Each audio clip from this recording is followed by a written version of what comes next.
Welcome to another episode of the Sports Bros Podcast, featuring the Almighty B Live, the Money Man Scottie D, and your host, the head of creative, Eddy Kool. And without any further ado, let's give it up for the Sports Bros.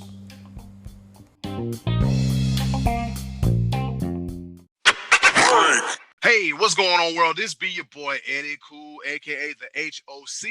And guess what? This is episode 79 of your favorite sports podcast, none other than the Sports Bros Podcast. And as always, since football's back, we always have an action-packed show. Whether we're laughing at each other, or laughing at somebody, or laughing in general, or Scottie D, he might just have a headache over these here Cowboys. But you know what? I'm not going to delay it no more longer. Joining me right now is my co-host, the pride of Washington, Pennsylvania, the one, the only, the money man, Scottie D. What's happening? What's going on in the world today? Now, that's not my line, but B Live's MIA for the moment. But hey, look, man, this weekend sucked. If you know me, you know I am a Pitt Panther fan. They went down Saturday. I'm obviously a Cowboy fan. What a disaster. We'll get to that here in a few minutes. That was an absolute train wreck of a day on Sunday. And then, at least I got the Lakers. Oh, wait a minute. Sunday night, they got beat. And Eddy, let me tell you something. If anybody out there wants some free golf clubs, you can have mine because they're not doing me any good either. I had an incredibly miserable day on the golf course on Saturday. This weekend, all the stuff in this miserable world, the president's got COVID, half the country's got COVID. We got problems all over this country. You'd think the things that are there to make me happy would help. I'm more miserable now than I was a week ago. I'm telling you, man. But anyway, I'm gonna man up here. I'm gonna pull it together, and we're gonna have a good show here, Eddy Kool.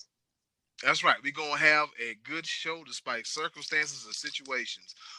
Before we went on air, breaking news: Bill O'Brien. Yes, Scottie D, as you announced, Bill O'Brien got fired.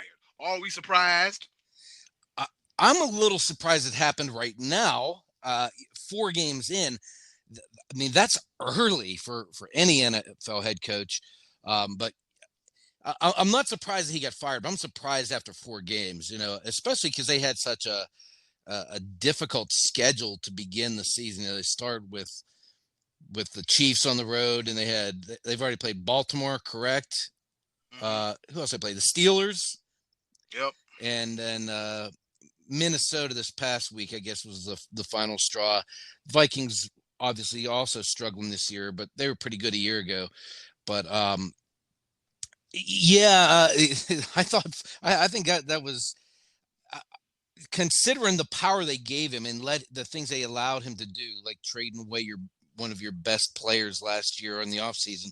Considering they allowed all that, I thought that was kind of quick for this particular season. I think we all knew that this was not going to be this was going to be his final season there. But and then they have put Romeo Crennel in the interim head coaching job. So maybe because they had the comfort of knowing that Crennel was an experienced head coach from the past, it was just time to make a change. So, man, that was, I guess, someone had a worse weekend than me because Bill O'Brien lost his job. Eddy, we were talking about this earlier though, but he was the guy that replaced Paterno, if I'm not mistaken, at Penn State whenever they had that mess. And he seemed like the right guy for that job at the time. But, moving on into this Houston job, it just has not panned out well for him. It looked good at first because, as we both know, that he's a disciple from the Belichick coaching tree. And when O'Brien first got the job, I said, you know what? Okay, I get it. I understand. And I did my research. And he got them to the playoffs, 4 out of 5 years? Yeah, they were getting there. Yeah, they were getting to the playoffs, but they just couldn't get out the doggone first round of the playoffs, and they would lose, and then this whole debacle between him and DeAndre Hopkins and him not liking somebody's over some personal mess. That ain't got nothing to do with the team. You do, as a general manager slash coach. That's why I don't recommend this whole general manager slash coach thing. Unless you're Bill Belichick. Bill Belichick has a tendency to not let his feelings get in the way of the ultimate goal, and that's be a head coach and win football games and win Super Bowls. So you figure that, B.O.B. he could have learned something from from Sensei Bill Belichick. And look, hey man, just come and play football, come win, come do your thing. Like it's silly, man. You know what? And now we see the Texans sit here at 0-4. One of what they haven't won a game, the Falcons haven't won a game, and the Giants haven't won a game. So we're looking at teams that have not won a game. Yeah. They have not won a game, and it's not a good look for the Texans. But Scottie D moving right along. We had a Thursday night game between the Broncos. Oh, and guess what? Another winless team, the Jets. Yeah, the Jets stink. They just stink. So the New Orleans Saints, they win their second straight as they beat the Matt Patricia-led Detroit Lions. I said week 5 for him, right? All right, we're getting close. We're getting close. We're getting close. As the Saints improve to 2-2, Lions go to 1-3. Joe Burrow gets his first career win, 33-25 with the Jaguars.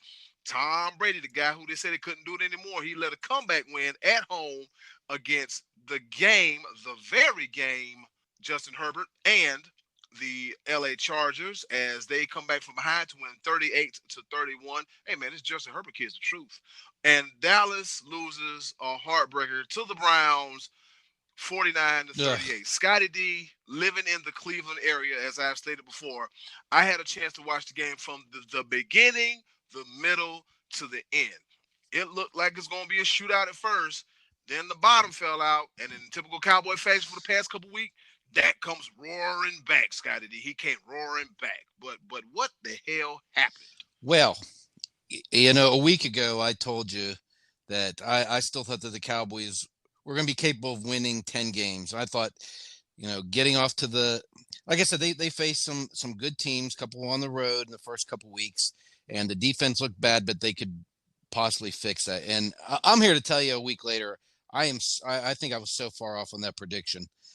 This defense is historically bad, Eddie. I mean, last week I thought I was starting to see some promise because they sacked Russell Wilson a couple of times in Seattle.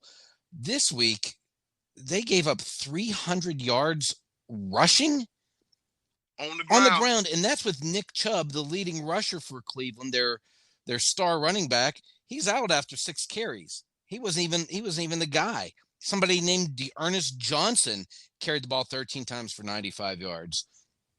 What I saw with the Cowboys was a team that didn't show the ability to tackle, a team that had no fight in them on the defensive side of the ball. Offensively, you can't really say that because they came back. They scored 24 points in the fourth quarter. It's been basically the same movie over and over again this year. The Cowboys dig themselves in a hole with turnovers and bad defensive play, and then try to rally and stage an incredible comeback.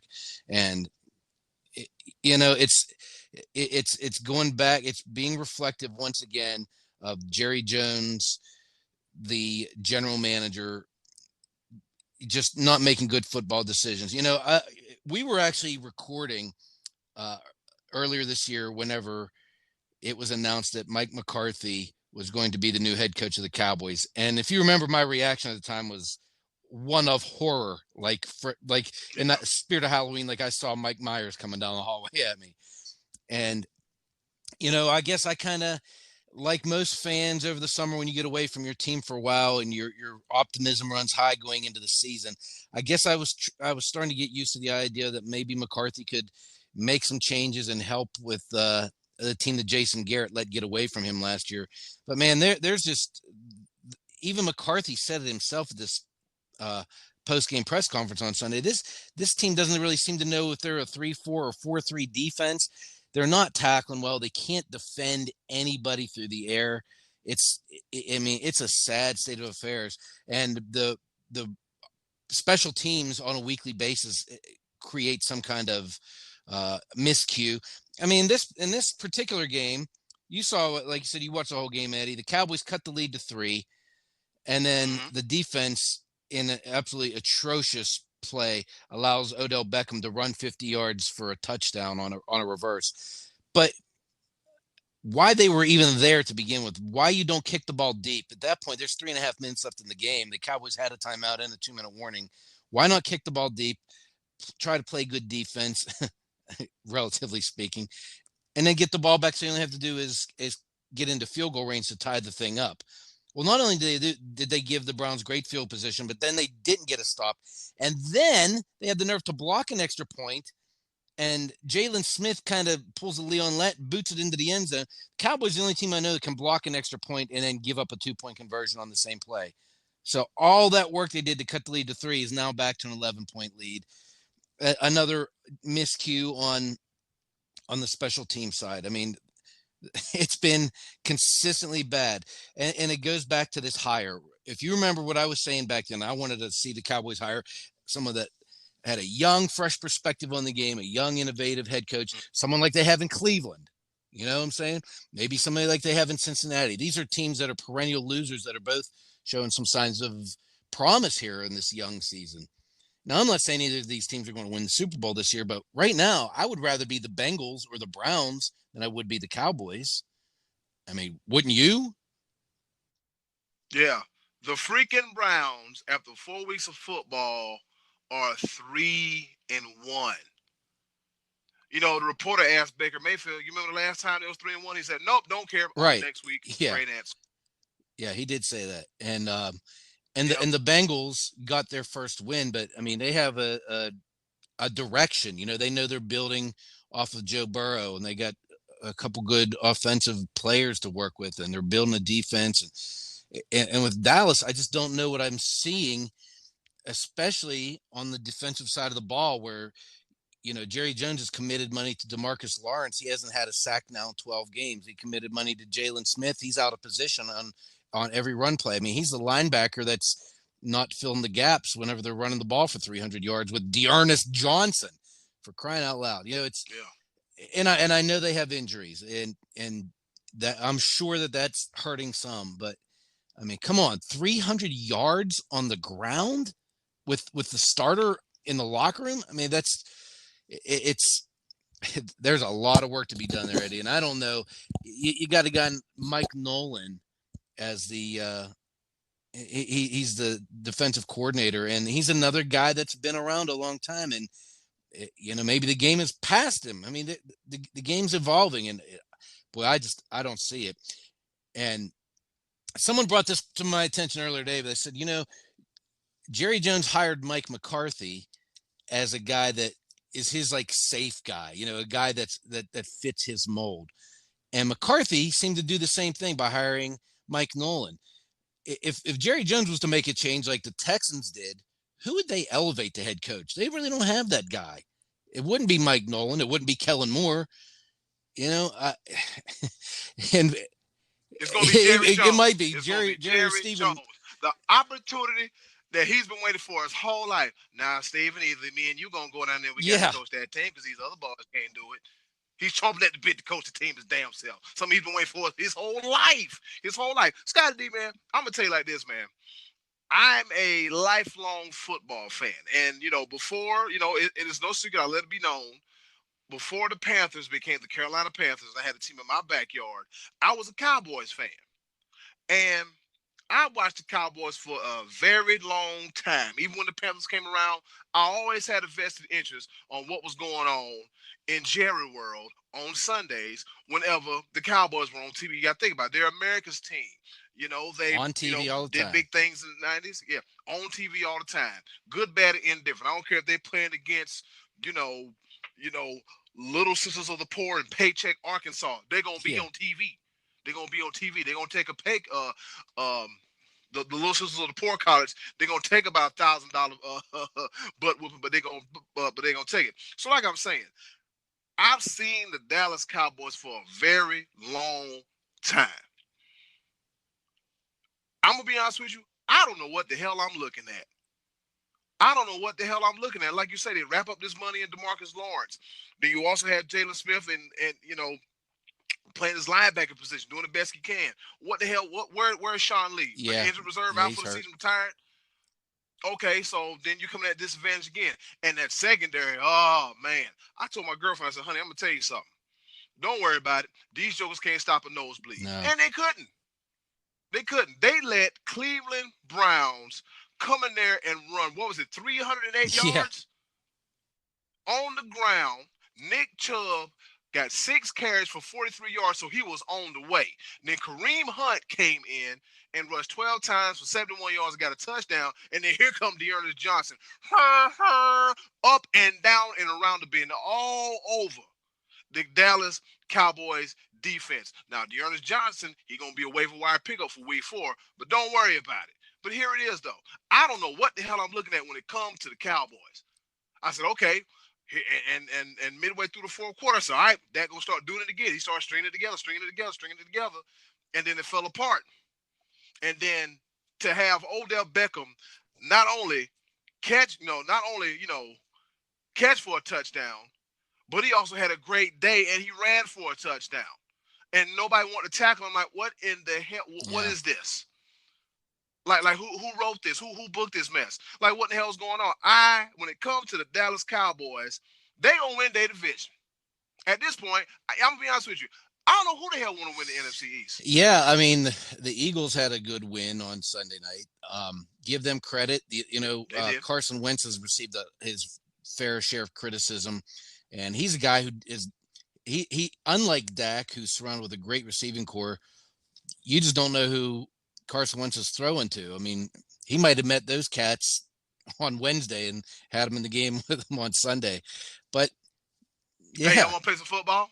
but they found a way to get it done. And granted, San Francisco is they have their own injury problems as well, but regardless, that's the team that was put in front of the Eagles on the road, and they had to play them, and they were able to get it done. So that might be for them what gets them going. We thought that was going to be the case with the Cowboys when we had the watermelon onside kick a couple weeks ago. That okay, that's going to get them turned around and get their momentum going. Well, that has not happened, and maybe that is what's going to happen with the Eagles. We'll see. I mean, we're exactly one quarter of the way through the season. There's a lot of what we're talking about right now is going to be forgotten about when we're talking football in December. But I as a start, I'm discouraged for all 4 teams in the NFC East, but particularly for the Cowboys. Jerry Jones, you have to wonder. He's one of the best businessmen in the world, obviously, right? I mean, he's a billionaire. He's a billionaire. Mm-hmm. He's not good at being the general manager of a football team. His ego is not letting him step aside from that position. And Michael Jordan, you'd say maybe one of the best basketball players of all time, loved baseball, went and played it, said, I'm not as good at this, so let me go back to doing what I'm very good at. Jerry Jones has never gone away from what he's not good at, and that's running the football team.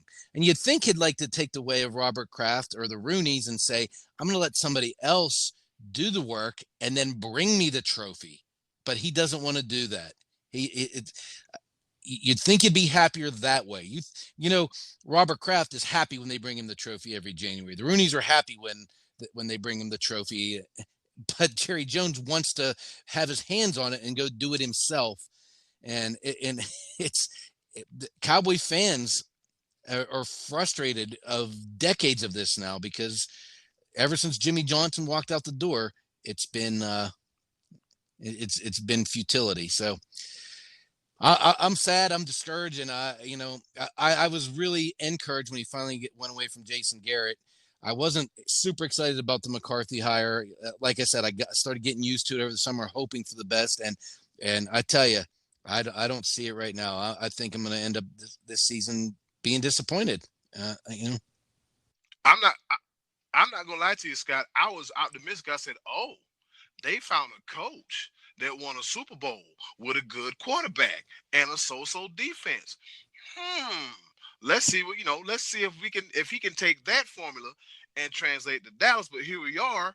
Granted, Dak did pass for 500 yards, and I'm still on record for saying that Dak Prescott playing at this level will pass for 5,000 yards. And the thing about it is, Dak could have had a whole hell of a worse day because Scott, there was four Oh passes yeah, that could have yeah. been intercepted. This game could have been super ugly. It could have been super ugly. So, Yeah, enough. enough Let's. about these Cowboys, Scott. I'm sorry to our listeners. I feel like this is therapy session for for me here today. But you brought it up, Eddie. Bring up something else. Who else played football on Sunday? Who else did we see? First, I'm gonna tell you who didn't play football: the Steelers and the Titans, and also the Patriots and the Chiefs. You want to know why? Finally, coronavirus 19 has made its way to the NFL, and not in a good way. They had players on each team that tested positive. Most notably, Cam Newton. He had tested positive for the COVID-19 on the Patriots, and on the Chiefs, backup quarterback Jordan Tiamo, he tested positive for COVID-19 as well too, and they were cited as the only two COVID tests on their respective teams. So Brian Hoyer will get the start, and Patrick Mahomes, he's gonna start doing Patrick Mahomes things. And this game was moved from Sunday, from a late game Sunday, to the Monday night game, and there will have the Patriots and the Chiefs at 7:05 on CBS, and then the real Monday night game, the Oh, Falcons. The Falcons the Falcons and the Green Bay Packers. They got the 9 o'clock game as well too. Buffalo won, and Josh Allen, is looking good. He got a little scarce injury, but he looks good too. Let's see what happened. Back to life, back to reality for the Bears as they lose 19-11 against the Colts. Like you said, the Eagles, they get their first win of the season. And yes, the Steelers and the Titans game will be made up later on this season. So we got an early bye week. The Seahawks keep rolling. Panthers win 2 straight. The Ravens, they beat the Redskins. The Saints are getting back on track. And the Vikings, they get their first win of the season as they beat the Houston Texans. So there's a lot going on in the world of the NFL week for us, Scottie D. So what did you well, learn? I'll tell you what I've learned from the first quarter of this season. As you scroll through these scores from this past week, I'm surprised at the high output of offense, considering we didn't have Mm-hmm. the off season, the OTAs, the preseason football games. I think it shows. It's almost maybe a credit to the way colleges are preparing, because you have a guy like Justin Herbert, who his first NFL start threw for 300 yards and almost beat Patrick Mahomes and didn't know he was playing an hour before kickoff. You got Joe Burrow out there throwing for 300 yards a week.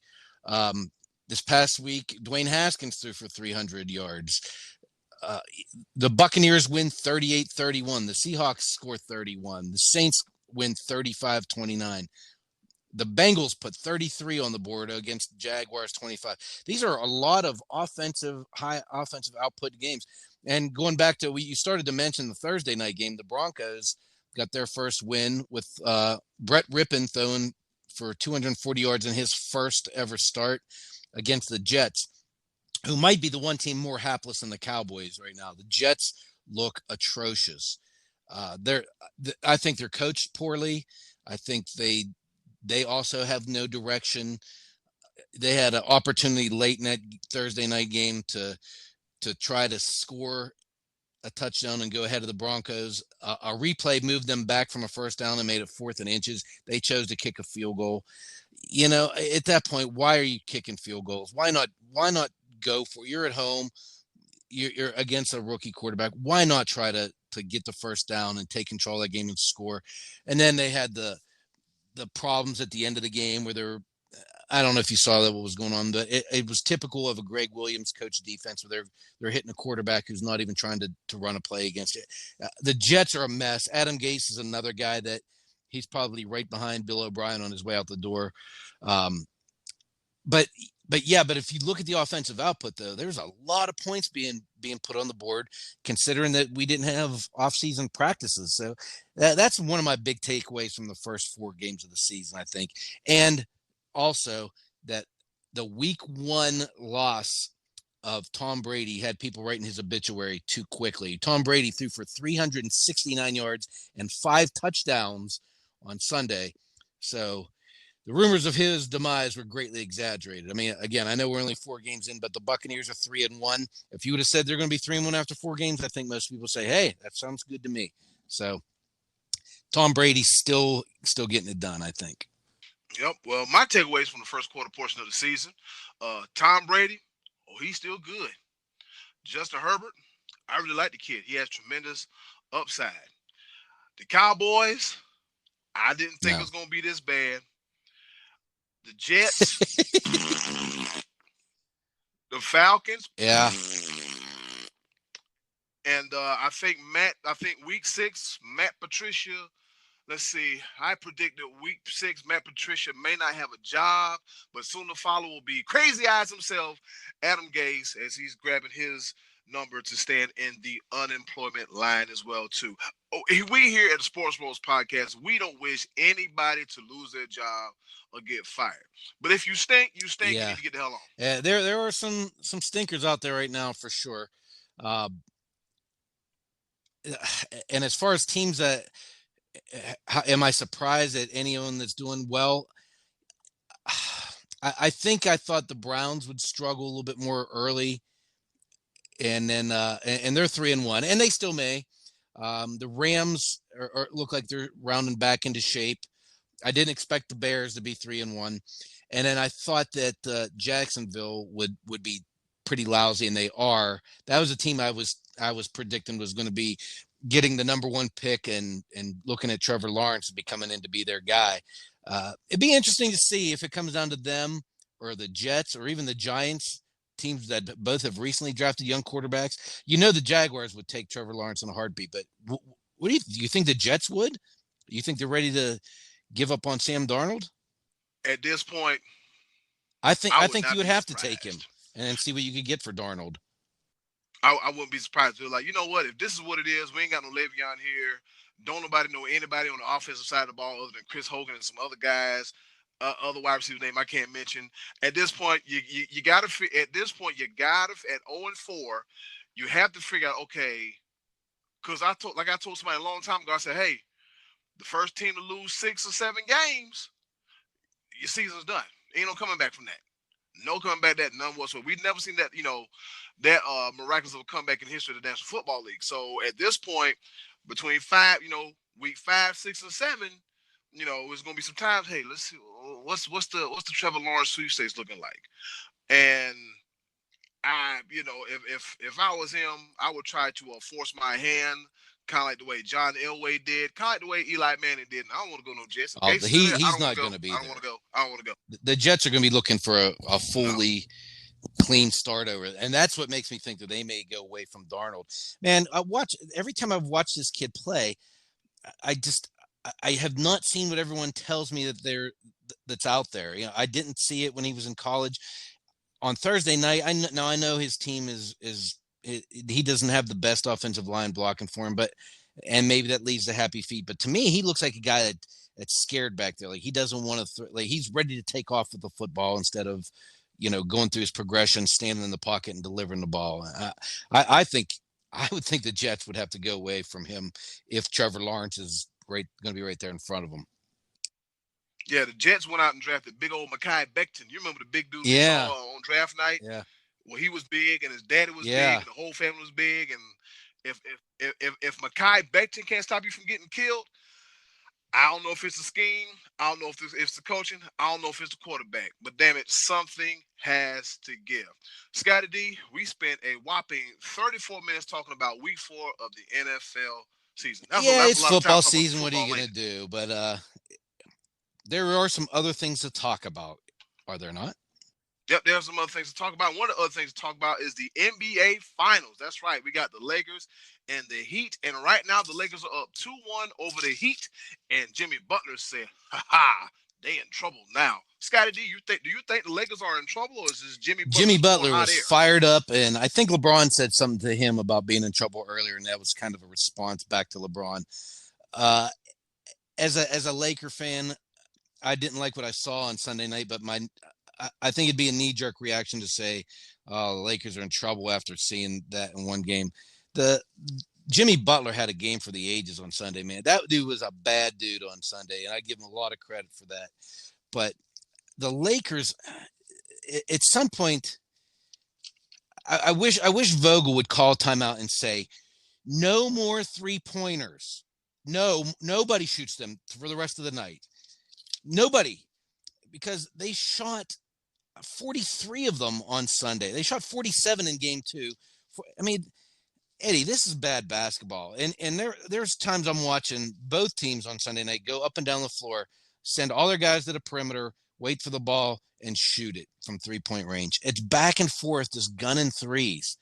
There's, when you're the Lakers and you have Anthony Davis and he's not touching the ball and everybody's standing around the perimeter waiting to shoot a 3-pointer, you got to be kidding me, man. I mean, they were in the 2010 finals, the Lakers in game 3 were 4 of 18 from the 3-point line. 4 of 18. And I think Kobe shot 6 of those, or 7 of those. And there was a game they beat the Celtics, and the Celtics in that game were, I think, actually the Celtics were 2 of 18, the Lakers were 2 of 15, or 4 of 18 and 2 to 15. Either way, you get my point, is that this game has changed into just running and gunning and shooting threes, and it's bad basketball. It's sloppy basketball. And you saw Jimmy Butler had 40 points on Sunday, and he didn't shoot a three. And I don't think Jimmy Butler went off. Now let's see. He didn't shoot a single three. Didn't shoot a single three. He had 40 points, 13 assists, and 11 rebounds. He went to the rim Jimmy and took Butler the high percentage shots and created for his team. And they deserved to win that game on Sunday. They played harder than the Lakers. They wanted it more than the Lakers on that night. Anthony Davis got into foul trouble early, and he looked lethargic. And who knows what these guys are going through, Eddie? They've been in that bubble, and they've been playing pretty much every day now since the playoffs have begun. I know the Lakers had a couple extra days off because they finished some of their playoff series early, but they've been playing a lot of basketball in a short amount of time. So they're going to be bound to have nights where you're going to be a little bit lethargic, but they don't have time to do that now. They have to ramp it back up, and I think they will. I don't think LeBron is going to be this close to the trophy and be denied at this point. So great game for the Heat. I still think the Lakers are going to win in 5, maybe 6. I said 6 when we predicted this last week. The Heat might get one more, but I still think Lakers, if they do what they're supposed to do, they're going to come out on top of this. Yeah, I think the Lakers will bounce back, man, because they did look a little lethargic. As you said, they played a lot of basketball during the bubble qualifiers, and then the playoffs themselves. Like you said, they had a game damn near every night. Anthony Davis, he only had 15 points because he got in foul trouble early, and that's not good. You can't be one of the top tier players and get into early foul trouble. But Markieff Morris, he went 5 for 11 from 3 points, and he had 19 points, and LeBron led the team with 25 points, and Kyle Kuzma, he also went 4 for 8 and had 19 points as well too. I still believe as well too the Lakers in 6, but Jimmy Butler's playing with a purpose, like a man possessed, like he got something proven. So yeah, just let you know, man, it's not over yet. So I still think it's Lakers in 6. I think the Lakers will shake it off, get it together, and they're gonna punch the Heat in the mouth. Yeah, I agree. I think so too, and I hope so. But I just think the Lakers, they haven't lost much in the postseason. When the times that they have lost, it's when they've gotten away from making sure you run that offense through Anthony Davis. He's the biggest and best player on the floor. Get him the ball. Let's stop this 3-point, shooting over 43 pointers a game. That's absolutely absurd. Come on. It's awful. Yeah, that's unwatchable basketball. I don't like it. Just because Golden State did it, don't mean you can do it. And that's a trend around the league. I mean, think about it, Scotty. We've evolved from the slam dunk being a phenomenon of the game to the 3-point shot being a phenomenon. Everybody, like, did Derek Coleman ever have a jumper? No. Did Kembe Mutombo? Alonzo Mourning? Hell no. Sam Perkins had a flat-footed jumper, but he was like 9 feet tall, and he could do that.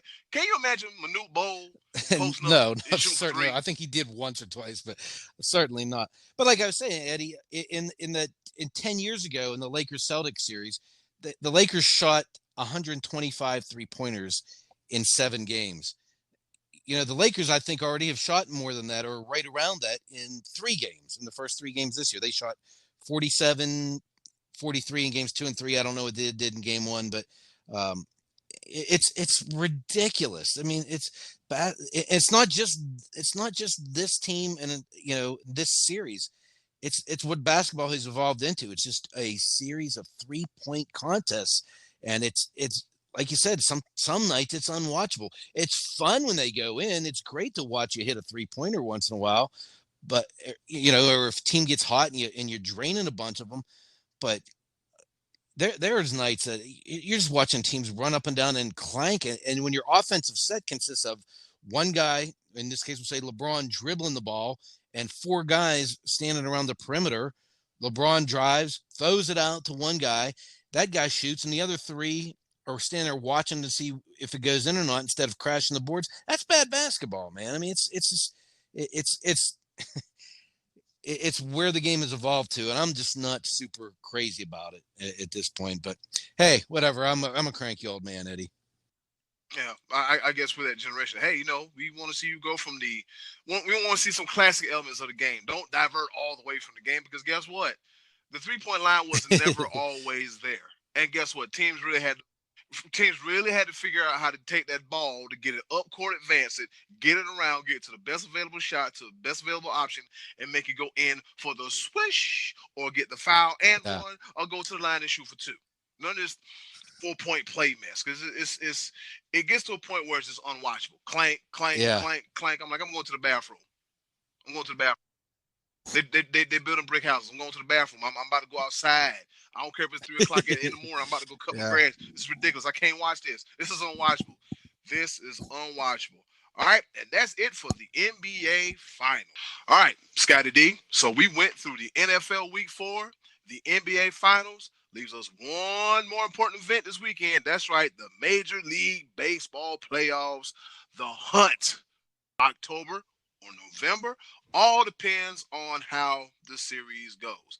And Scottie D, the baseball playoffs are out to a hot start. Don't you agree? Yeah, they certainly are.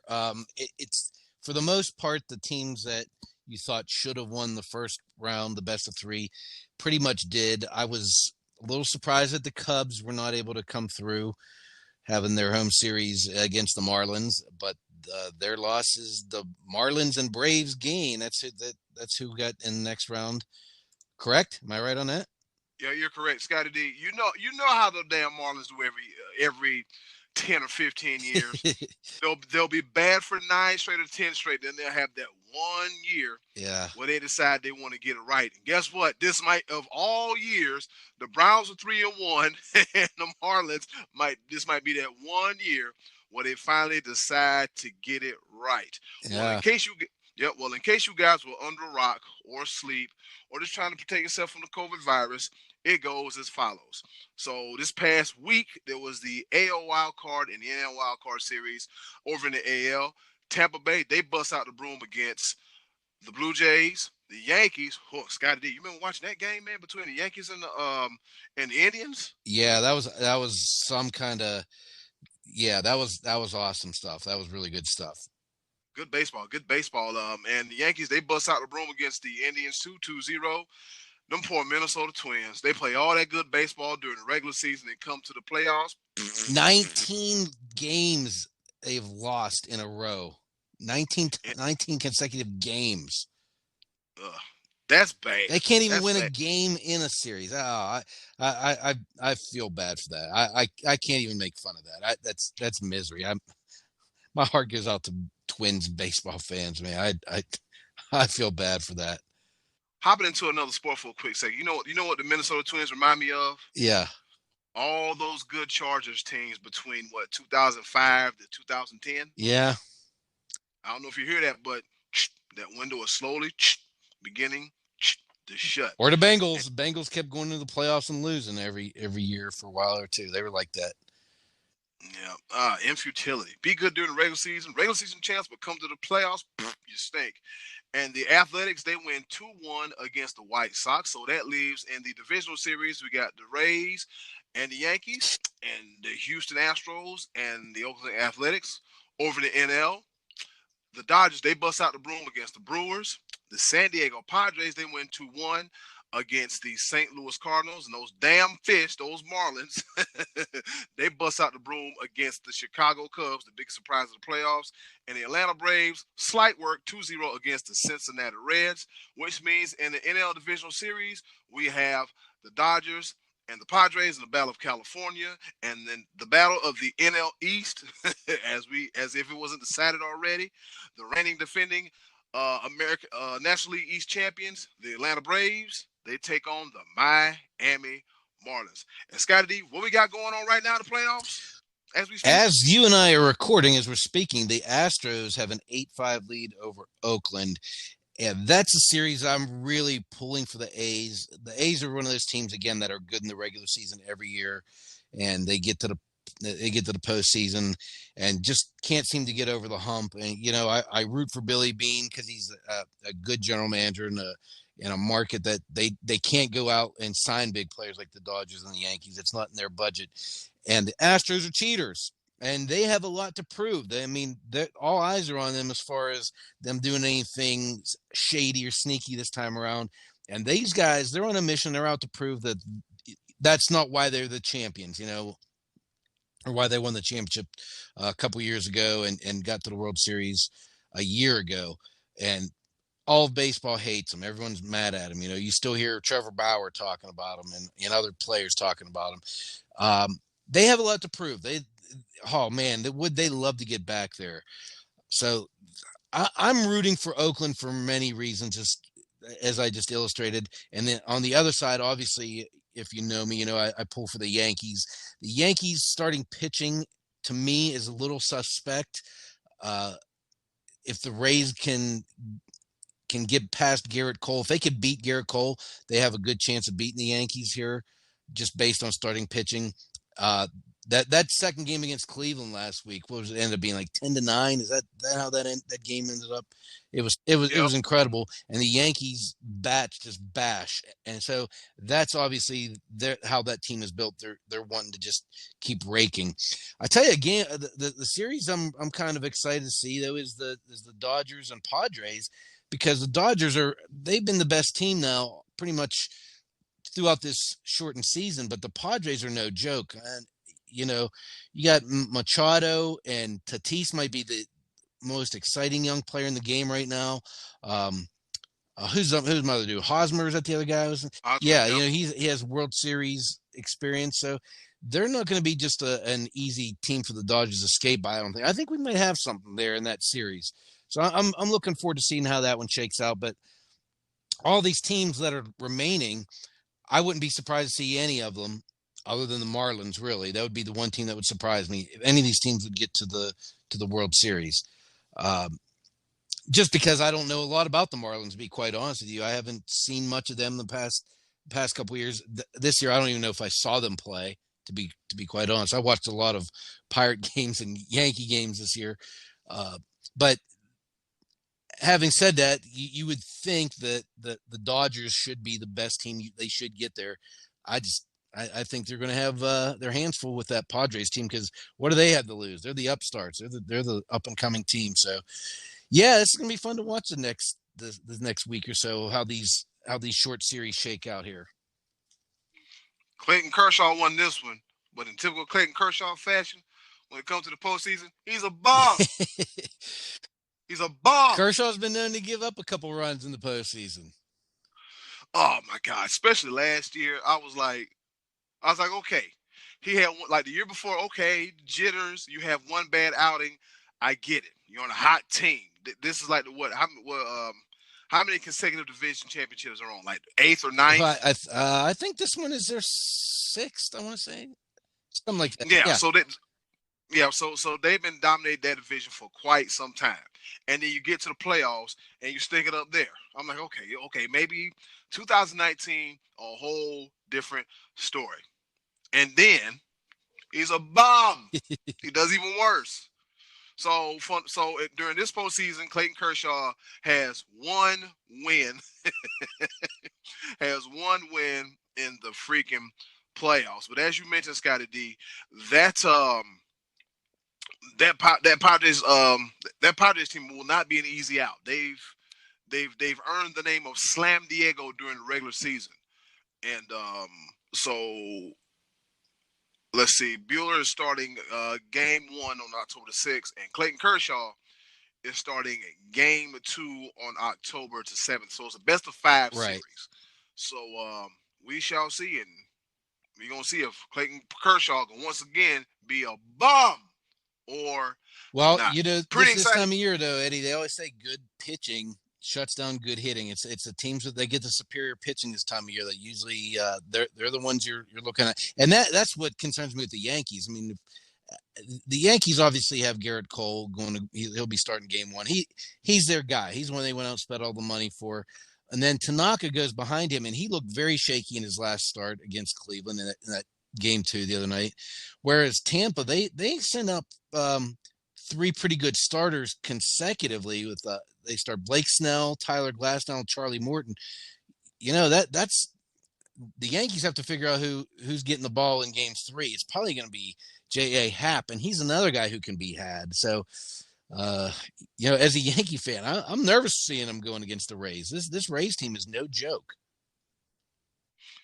Yep, and for let's see, I don't know if you mentioned, but Garrett Cole will be starting game 1. He was on fire that first game. He was just lining them up and knocking them down. And then we got Garcia game 2 starting. And then we got let's see, Tanaka for the Yankees game 3 against Charlie Morton. So it'll be interesting to see. Scottie D, guess what, man? I think at this time of the year, baseball and football is the only thing that seems to feel natural at this point in time in the sports world. Don't you agree? Yeah, it is starting to have a little bit of more of a natural feel now that we've gotten through that crazy that first week of baseball postseason last week. That was kind of nuts, man, having those games on all day, every day. It was really cool. Tim Kirkland said it was the best day of his life because he's such a baseball fanatic. That's the best day of my life. It was really cool to have all this. This week starting to feel a little bit more normal, and having football and college football on Saturday afternoon all day, that feels normal.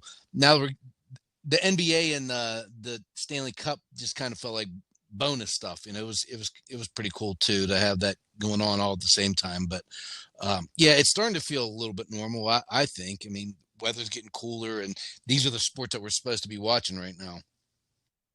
Hey, don't forget we got a Masters. Oh yeah, that's gonna be crazy too.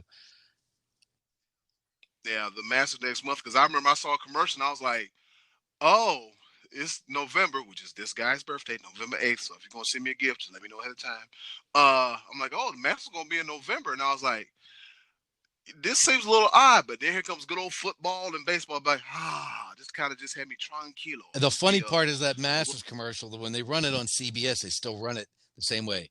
A tradition unlike any other. The Masters on CBS. The tradition. They don't care what time of the year. The tradition's a little off this year. It's not quite like any other this year, but yeah, that's something I'm looking forward to. Also, to seeing the Masters in a very strange time, but.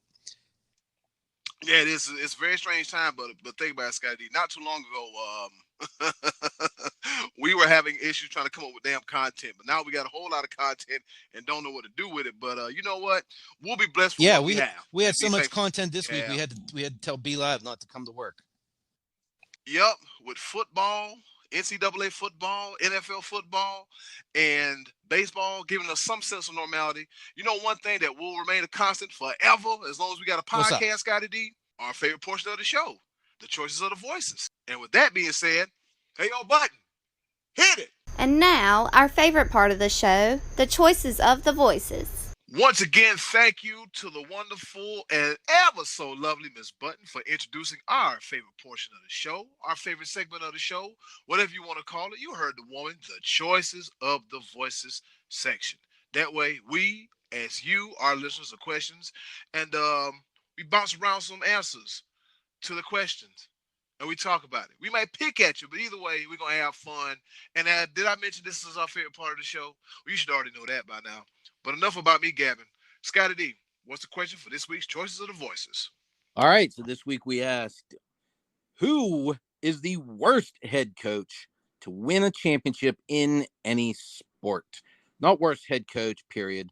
A few people misread that, but the worst coach to win a championship in any sport. And we had a little variety here, Eddy Kool, a little hate going around for some of these guys.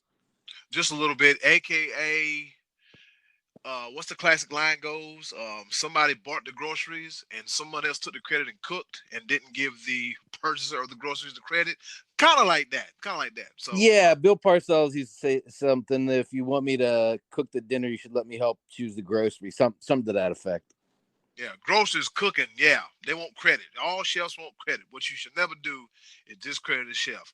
All right, so let's get started. Terrible. Pete Talansky, he says, there is no doubt that the worst coach to win a championship is Tyronn Lue because he was just a figurehead and not even a head coach. Everyone knows that baby Bron was the head coach. A little bit of fire there, Pete. All right, so Terrible Pete says Tyronn Lue. Little spice to Tyronn Lue. Hey, he got a ring though. Yeah, he had some kind of qualifications, because they could have been like, nah, we good. Yeah, I tell you, and because of that, he's going to get more jobs because that's all you have to do in the NBA is get hired, but let alone get a ring, and you're going to get some jobs. Doc Rivers was unemployed last week as we were recording this show, and a week later, he's already got himself another job. He never even got near the unemployment line. He got himself a job real quick, and I think that's his fourth NBA job. So Tyronn Lue, I think he's in the running for the Pelicans job or something maybe, but his name's already coming up again, so he's going to get another crack to prove you wrong there, Pete Talansky. Yep. Doc Rivers said, I'm going to just stay home and wait. Something will come up. And it did. Yeah. It's like the best name of the game, Joe Comfort, he says, I'm going back a few years to the 1990 Cold National champion, NCAA champion, Georgia Tech Yellow Jackets with Bobby Ross. Aside from that 1 year at the helm of the Rambling Wreck, his win-loss record is pedestrian at best. He had some good talent with San Diego, but often struggled to get to the postseason. Was Bobby Ross the coach when the Chargers went to the Super Bowl that 1 year? He was. Okay. All right. Yep. So he had some success there, I guess, but evidently he made his name on the Georgia Tech one season there, according to Joe Comfort. Yep, he did. And then where did he go after that? Detroit and then obscurity, yeah. Right? Yeah, then I think he bounced around with some coordinator positions, if I'm not mistaken. He may have gotten another head coaching job in college at the college ranks. I feel like he did, but don't hold me to that. Yeah, I believe it did too, but I just can't remember. So yeah, Bobby Ross, Joe Comfort. That's a good one. Trey Dizzle. Trey Dude says Brian Billick. He was coached when the Ravens won the 2000 Super Bowl versus the Giants. The Ravens defense was the only reason they were good, and Belichick was an offensive guy. He literally had nothing to do with that Super Bowl. Marvin Lewis was the DC, the defensive coordinator, and was more of a coach of that team than Billick was. And the players probably didn't do a damn thing he said anyway.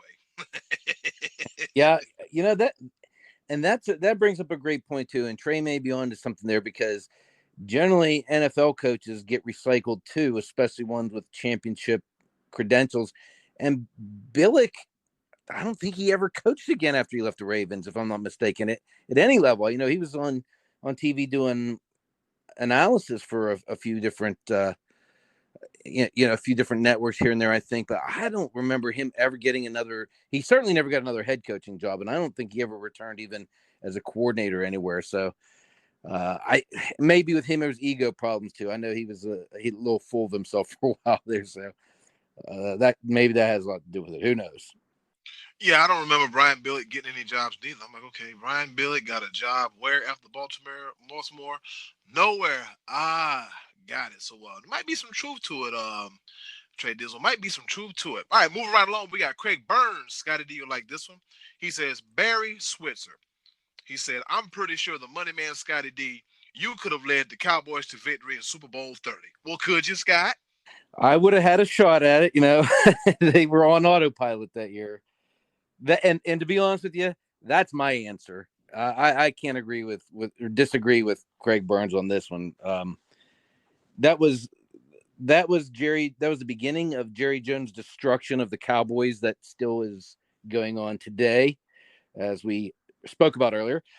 Jerry Jones had made an incredibly wise decision by hiring Jimmy Johnson, and then his incredible ego got in the way and destroyed that relationship. Thought he could bring in Barry Switzer, and yeah, they did win one Super Bowl with him. I think I mentioned before, I always believed that the Cowboys would have won 4, possibly 5 in a row had Jimmy Johnson been there. They were badly outcoached in the championship game that they lost to the 49ers the first year that he was there. And then the next year, they were just on autopilot, beating the Steelers in the Super Bowl, a game that he was outcoaching by Bill Cowher as well. So, yeah, Barry Switzer, from there, all the talent that he had, he didn't do anything to harness it. And they just, it was a free for all, and Dallas spiraled. And so I'm going to agree that's the choice for me. Yeah, only if Jerry Jones could have did something with that freaking ego of his, we wouldn't have the mess that we have now. Whoo, especially after Sunday. But I know you're tired of talking about it, Scotty, so we gonna move right along. Yeah. Matty Ice, Martin Tracy, he says, okay, earlier I said Mike Ditka, but I'm chasing the Barry Switzer, because duh. Right. So he's on the same track as me there. But I will just to hit on Ditka for a minute though. That Bears team of 1985 was maybe the single most dominant team I've ever seen as far as like a single season goes. We did a question about that actually a few months back. But for them to only walk away with one Super Bowl and never even get to the Super Bowl again tells me that Ditka maybe wasn't the greatest of coaches either. So that's Ditka definitely bears mentioning. And then, of course, he went on to the Saints and didn't do much there. I think he, on draft day, the one year, he traded all of his picks so he could go fishing and pick Ricky Williams. And that didn't pan out very well for him either. So Ditka definitely needs to be mentioned in this conversation. Well, Mike Ditka, definitely. Mark Olds, guess what he said? He said Barry Switzer. So that's 1, 2, 3, and including yours, 4 for good old Coach Switzer. Yes, sir. Yep. Didn't he won a national title at Oklahoma years ago, right? He did, and he was more suited to that old style college game. The wishbone and the good old boys. All that stuff. The grinded out teams of the mid '80s. He was your classic old school football coach, but he had no business being the coach of the Dallas Cowboys. That's for sure. Hey, I mean, I guess Jerry Jones. Like, yeah, well, we're gonna find us another winner from another prominent college program that got a championship by his name, and we're gonna stick him right here on the sidelines. Yeah, that did work, but then, like you said, the bottom just fell apart after that. Man. Like you said, the Switzer couldn't harness it, and I've always wanted as a kid. I'm like, what happened? And then now knowing what happens, like, oh, come on, Jerry, like you just can't do that. So we go from Jimmy Johnson to Switzer to Chan Gailey to Parcells. Well, we had Dave Campo was in there, but I'm sorry, yes, Dave Campo, R.I.P. Dave Campo, Dave Campo, and then was it Campo, Parcells, and then Garrett? Wade Phillips was in there first, and then Garrett. Yeah, well, you guys get the picture. Yeah, the Cowboys been through a lot ever since Jimmy Johnson left, and Barry Switzer won the last title for the Dallas Cowboys. Scottie D, I'm sorry. I promised you I'm going to stop. It's that kind of day. Yeah, it's been that kind of day. At the last minute, Joel Turner slides in home safe, and he gives us one that we actually had to look up. The name sounds familiar, but I was like, well, what did he do? And then I was like, oh, that's what he did. He said Mike DuBose won the 1999 SEC championship with Alabama, and then he fell smooth off the map, Scotty D. We actually had to do some research on Mike DuBose. Yeah, and honestly, I don't really remember much about the Mike DuBose era at Alabama. And a lot of that you can attribute to Nick Saban has just kind of, he's erased some of those abysmal seasons from the past. But I don't really recall much about him or that era.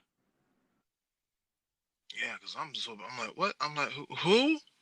And I was like, yeah, well, Mike DeBose. I'm like, Mike DeBose. I'm like, why does that name?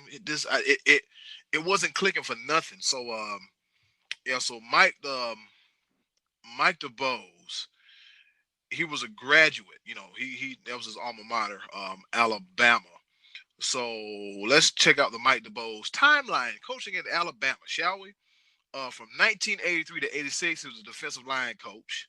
Then after that, he went to the Tampa Bay Buccaneers from 86 to 89, and then from 90 to 95, back to Alabama as a D-line coach. 96, he was a defensive line and defensive coordinator. And Alabama, he was the head man from 97 to 2000. And then that was it. And then he got his next coaching job. Let's see, he went to where? He went to Millsaps, a couple years at Millsaps, defensive line coach at Memphis, and he's back in his hometown of Alabama, as the defensive coordinator. Yeah, from 2015 to 2017, he was a linebackers coach, and now he's the DC at an Alabama high school by the name of OPP. Yeah, you know me. Nice. Yeah, good old Mike DeBose. Yeah, thank you for that one, Joel Turner, because you know how, like, when you hear names, like, well, what did he do? Or who did he do? And so I had to do some good old Wikipedia research, because everything on Wikipedia is the truth. And I was like, oh, there's Mike DeBose. I'm like, okay, that makes plenty of sense. Okay, Scottie D. So you said Barry Switzer as well too, right? Yeah, he's got to be it for me, especially because that one hits so close to my heart. As I was looking out on the internet, the one that I saw, I kind of researched this on the internet, see what other people were saying, and Gene Chizik was the one that came up a lot. He was 33-19 in, I think it was 4 years at Auburn. His biggest year was the Cam Newton year. They won undefeated, won the national championship in 2010. But he's the one that got a lot of internet hate as far as coaches go. And then I got another one I was going to mention. Let me hear what you have to say, Eddie. I don't want to step on your toes here. Let me hear who your pick was. Well, I'm going to have to say Brian Billick too. Okay. Brian Billick was like here today and really gone like the next day. Like, as we said, I remember the last time I saw Brian Billick was like 2008, and he wasn't coaching. He was on like the NFL Network as like a lead as an analyst.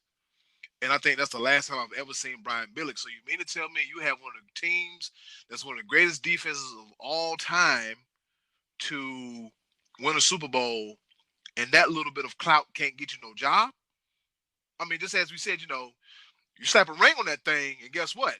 You got a job. Like we said, look at Tyronn Lue and Doc Rivers. You know what I mean? Yeah. And people probably think that Doc Rivers is one of the worst head coaches to win an NBA championship. But if you look at it in hindsight, I mean, he did have the big three with Kevin Garnett, Ray Allen, and Paul Pierce. So he didn't win it with any scrubs. No, and he had a young Rondo on that team too, as well. Yeah, had a very, very, very young and potent Rajon Rondo. But yeah, I'll say, man, Brian Billick, man, is just here today, gone tomorrow, man. Quick, fast, in a hurry. The only person that really thrived off of that was Marvin Lewis. Yeah. Yeah, because Marvin Lewis wound up getting a job, and then we all know how the saga in the Queen City, Cincinnati, went. How he kept having a job year after year after year. I think me and my coworkers, we had a conversation about Marvin Lewis one time before. We said, you know what? Maybe he just went in there and won him over with the interview, and he's just a quintessential good guy. He's just a good guy. You can't get mad at him. No matter how many, stinker seasons that he turns up, you can't get mad at him. But think about it. Andy Dalton will never get a ring. AJ Green will never get a ring. Who else? Burfict when he was there. A lot of those guys that played during the Marvin Lewis era, they'll never get a ring. He just couldn't get over that hump. Could not get over that hump. Scottie D, who else did you find? Well, one that struck me because I was kind of very intensely watching this team was back in the mid-90s. The Kentucky Wildcats won 2 national championships in 3 years. They won it in 1996 under Rick Pitino, and then he left to go to the NBA, and Tubby Smith took over and won a national championship in 1998.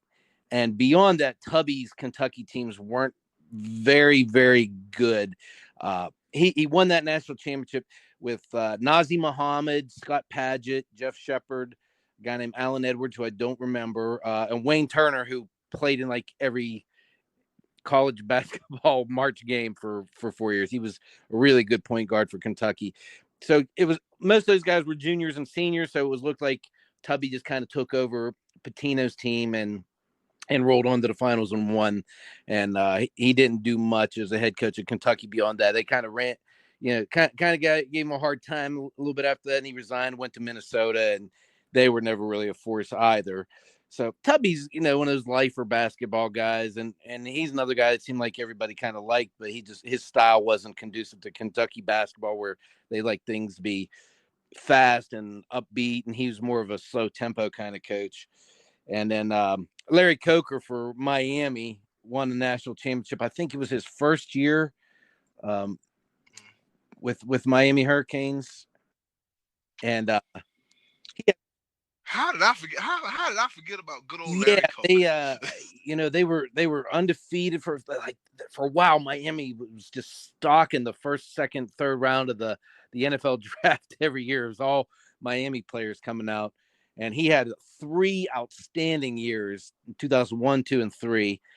Lost that national championship. I think that was the year McGahee broke his knee in the game and had real bad, and Maurice Claret led Ohio State to the national championship, and then he had another good season after that. And then he started going downhill, and going 9-3 at Miami back then was not good enough. He did that 2 years and went 7-6, and that was the end of it for him too. So he's another one that kind of, it feels like he won a national championship based on the previous regime.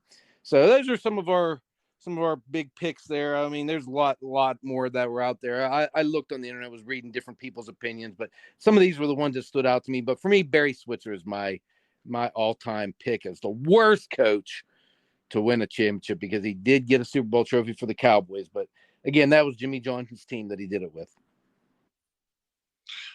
Yep, he cooked with Jimmy Johnson's groceries, and then what happened after that? What happened after that? They had kicked him out of the kitchen, Eddy Kool. They kicked him out of the kitchen eventually. Get your ass out the kitchen. I'm cooking with these groceries. I don't care if you bought them or not. I'm just saying, man. I would have said, you know what? I would have said I would go as far as to say John Gruden to an extent. And a lot of people probably would agree with you on that.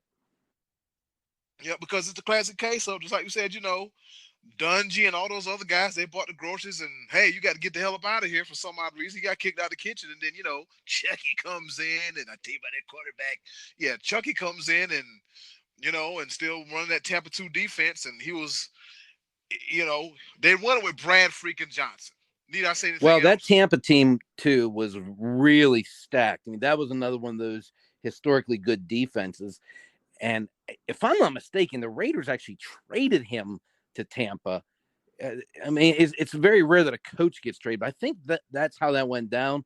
Forgive me if I'm incorrect for that. I'm not an expert. I'm a fan, but I think he got traded, right. And then they played the Raiders in the Super Bowl, and Warren Sapp went on record and said, "We knew everything that was coming because Bill Callahan took over and just ran the same stuff.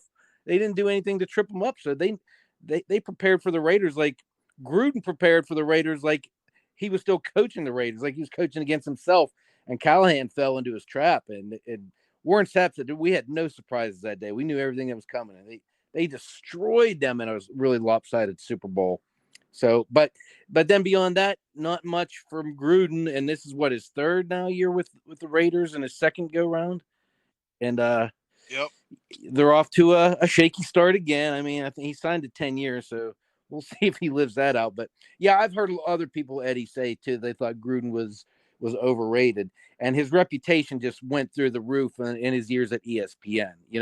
People they loved his style on ESPN. And he just seemed like he had all the the confidence and the swagger to be a head coach again. So Yeah, we'll see. Gruden's got a chance to make it right not in Oakland, in Vegas, but a lot of people will agree with you on that one, Eddie. Yeah, Vegas. Vegas has a nice stadium, man. I watched the game yesterday between them and the Bills, and I was like, man, that's nice. Like it's a nice indoor stadium in the desert. The outside appearance was like a big giant Roomba. I'm not gonna lie, it looks like a big old giant Roomba. But yeah, once the world gets back to normal, we get some people in there, man. Maybe we can really see what's going on. Another thing I noticed the other day, there was a smattering of people at the Carolina Panthers Arizona Cardinals game. So you got a few states lightening up, but ladies and gentlemen, if the president can get the Rona, guess what? You can get it too. Sure. It does not discriminate. It does not discriminate. All right, Scottie D. With that being said, what's the question for next week's choices of the? Well, we are in the midst of the baseball postseason here. As you and I are speaking, the Astros and A's game is underway. So Major League Baseball's very strange postseason continues here. So I'm going to go on that theme. But if you could choose any player in Major League Baseball history to be on your postseason team, who would it be? Who do you think was like the most clutch player, or just a player you just enjoyed watching in the postseason? Some of these guys, did their best work in the postseason, and other great players fold in the postseason. So we're sticking to postseason only here. If you could choose any player in baseball history to be on your postseason team, for you personally, who would you choose? That's where we're going next week, Eddie. Oh, that's great. Your postseason best of all times. The boat, if you will. Not the GOAT, but the boat postseason. Who'd you pick on your team? I got quite a few already going through my head. Well, that's going to do it for this week's edition of the Choices of the Voices. All right, it's about that time we finna go home and get the hell up out of here. But before we go and send you on your merrily little way, guess we're going to do a little bit of two-man pepper today. Pepper it up, baby. You cool with that little? Yep, two-man pepper. You know how we do it. I'm going to dibble-dabble between the past and the present. And Scottie D, he'll give us some good stuff, too. Are you ready, Scottie D? Go home. All right, so here we go. On this day in history, back in 1911, Hall of Famer at the time, well, future Hall of Famer, I'm sorry, Cy Young's farewell game turns disastrous. Okay, he played for a team known as the Boston Rustlers. I don't know who the hell that is. I guess they became the Braves or the Red Sox later on. But anyways, the Boston Rustlers, as they lose to the Brooklyn Dodgers, 13-3.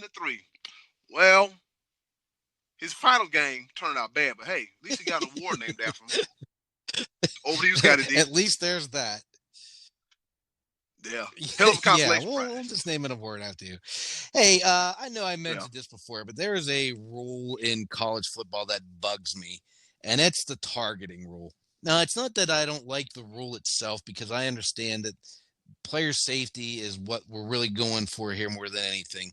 But man, I don't like seeing these kids get kicked out of games for something that happens in a split second. A lot of these times these kids they're reacting, and the head goes first, and they are not intending to injure or to target anyone, but it happens. I think that the kicking a kid out of the game like that is a little unfair based on how quick the decision's made. Whereas if you maybe give them maybe a warning, and then the next time you get kicked out of the game, something to that effect.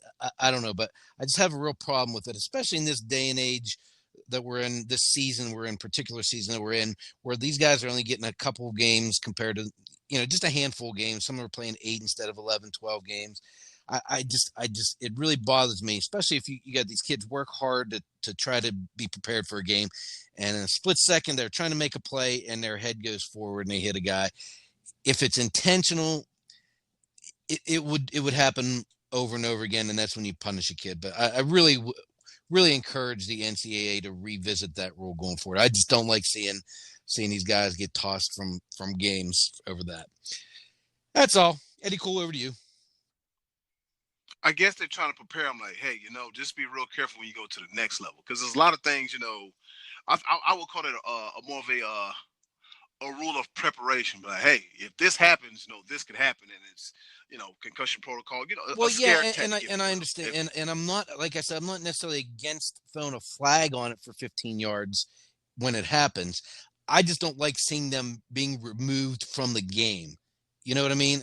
Taking them out, because a lot of these you watch, Eddie, these guys are not doing it on purpose. It's not like they're going in and head hunting. It's sometimes the ball, the angle the ball is coming at them. They're going to make a play on the ball, and then a receiver pops up out of nowhere and they collide, and they get punished for that. And I don't think that's right. Throw the flag, but leave them in the game. Yeah, didn't that happen in the national championship? Yeah, I believe it is. I think that's probably why I mentioned it last time. Yeah, I think so. Or maybe it happened. I think it happened to an Ohio State player in one of their semifinal games, I think. Yeah. Yeah. I agree with you. I agree with you, man. Something. Yeah, you gotta do something different to enforce it, but just do something different to it. 20, 15 yards, 20 yards. Yeah. Hey, don't do it again. That'll really make you think. Pepper point number 2. On this day in history, Scottie D, back in 2017, the Las Vegas Golden Knights notches their first win ever versus the Dallas Stars, and they do it on the road 2-1.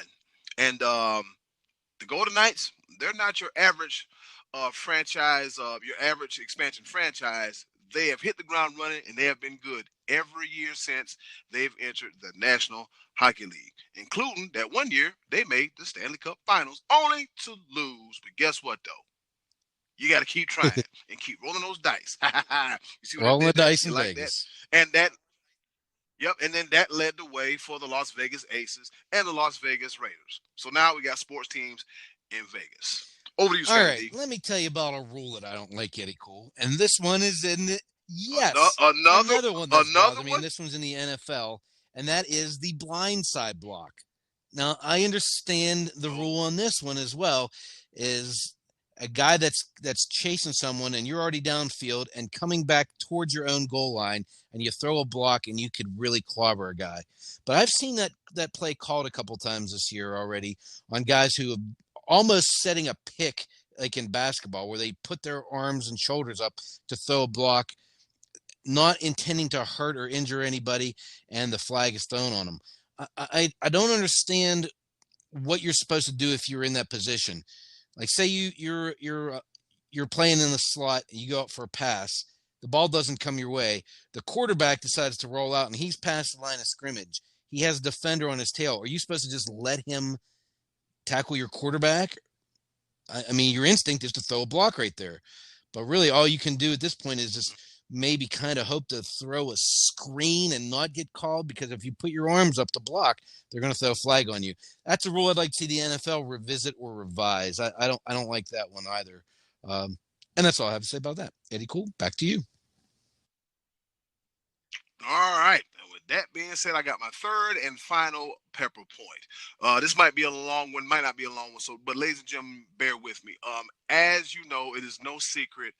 I seek counseling once a week, and because it is much needed, and it gives me what I need to be a better person, to be a better friend, to be a better everything in my life. And with that being said, shout out to Dallas Mavericks owner Mark Cuban. He picks up Delonte West and enters him into rehab. Mark Cuban could have easily been like, well, I'm going to send somebody out there to go get him. Now, you're probably wondering why Mark Cuban did this. Well, Mark Cuban has ties with Delonte West. As you know, Mark Cuban is the owner of the Dallas Mavericks, and also Delonte West, during his 8-year career, he also played for Mark Cuban as well, too. And as I was reading the story, West was also reunited with his mother as well, too, Delphina. Delonte West has had a history of mental issues. He was diagnosed with bipolar disorder, and he's been battling substance issues and homelessness since his NBA playing career. And this guy's young, too. He's 37, the same age as me. So, when I say this end of the podcast, do something nice for yourself. And if you can, do something nice for someone else. I greatly appreciate it. This is what I mean by that. And I know we haven't given out an MVP of the Week award for a while. But Mark Cuban, you get my MVP of the Week award just for doing the right thing. Yeah, there was a lot going on with that. I think didn't they discover him out on the streets through a video. Yeah, wasn't it Him in someone? Dallas. I don't know if it was Yep. on Facebook or some social media platform or something. That it was he was spotted. And it was discovered that he was homeless. And yeah, it was he had some problems. So it was nice to hear that Mark Cuban personally looked into that himself, personally took care of that. So I hope Delonte West gets well and gets all the help he needs. Last week, on October the 2nd, Bob Gibson, Hall of Famer, lost his battle with pancreatic cancer. Bob Gibson is an absolute legend in baseball. He was spent his entire career with the Cardinals. He was 84 when he passed away. In 1968, that was kind of his gem of the year. That was kind of like his best season ever. 1968, he had an ERA of 1.12. That's 1.12. That's absolutely amazing. His record that year was 22-9. He was a 2-time Cy Young Award winner. He was a 2-time World Series MVP. He won the World Series in 1964 and in 1967. But in that 68 season, that was his masterpiece of the season of his career. He also struck out 17 guys in Game 1 of the World Series. Cardinals faced the Tigers that year. 17 batters he struck out in Game 1. They would ultimately lose that series, and he was I think he took the loss in Game 7 in a play involving his center fielder Curt Flood. He should have made a play. And anyway, regardless, Bob Gibson was a legendary pitcher, and he will be greatly missed. So farewell, Bob Gibson, the great number 45 for the St. Louis Cardinals. All right, Eddie, that's all I got, man. Anything else? Oh, you know what? Do you know why the reason the mound is the height that it is now? Tell me about it, Eddy Kool. It is because of Bob freaking Gibson. All right, Bob Gibson. I just saw something in the Washington Post. It says an article by Jacob Bodgich. It says during Bob Gibson's record-setting 1968 season, he hung a sign above his locker that read, "Here comes the judge." This is Bob Gibson, and I think somebody said I think Mike Greenberg said Bob Gibson is so competitive. He's one of the kind of guys that can knock his own mom out the way to get a chance. Before about him too. Yeah, he was not known as a nice guy on the mound. Yeah, he was not known as a nice guy on the mound. And then I saw something else to where I think the last game of his career he gave up a home run to somebody. And then they had an old timers game 10 years later, and then he beings the guy. That sounds like him, man. I mean, obviously he was a little bit before my time. His playing career ended in 1975 when I was 3, but all counts was that Bob Gibson. He commanded the plate. He was that was his plate, and he wasn't going to take lightly to anybody hitting the ball out of the park on him. And he ended up his win-loss record ended up for his career 251 and 174, and his ERA was 2.91. So he was a legend. Wow. I don't think we'll never see nobody that likes Bob Gibson ever again. We won't see it. Of course, they had to lower the damn mound. He was. They say he was the most intimidating guy out there. So. Yeah, he did that. I might have to look up some Bob Gibson stuff, man. Somebody got to have something somewhere. It's the internet after all. Ladies and gentlemen, with that being said, that's another episode of the Sports Bros podcast, episode number 79. Scottie D, guess what? Next week's episode will be number 80. We know a lot of famous 80s. Andre Rison, Jerry Rice, what's his name when he was good? Jimmy Graham. There's a lot of famous 80s. So, yes, 80 episodes, Scottie D. We've come a long just getting started, way Eddy episode Kool. 1. Yep, just getting started. The pot is just getting hot. Well, you can find me on Facebook, and you can find me at Max Speed Shop down in North Carolina. We'll be live on Church Road, McPherson Church Road. Best brisket. No, that's Be Live stuff. I'm just playing. But now you can reach out to me on Facebook anytime. I'm easy to find. Yep. Yes, and speaking of B Live, you can find him Max Speed Shop 482 North McPherson Church Road in Fayetteville, North Carolina. They got a bunch of beer on top. I'm looking at these images. They got some nachos with some meat on them and some cheddar cheese and some jalapenos. I went there and the food is actually good. So I'm not just BSing. The food is actually good. So you get a chance, man. Go by and see Almighty B Live, man. They're trying to work on the death. Free B Live. Free B Live.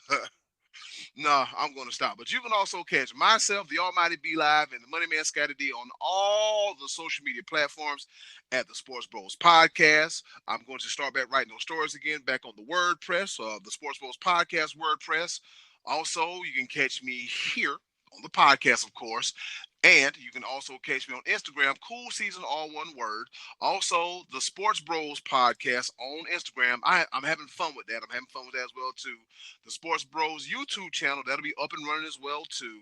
And Sports Bros Twitter will be on there as well, too. And you can check us out anywhere podcasts available, be it here on Anchor, Google, Spotify, you name it, we're going to be there. Hey, if you listen to us on Apple, don't hesitate to go all the way down to the bottom and give us a 5-star rating.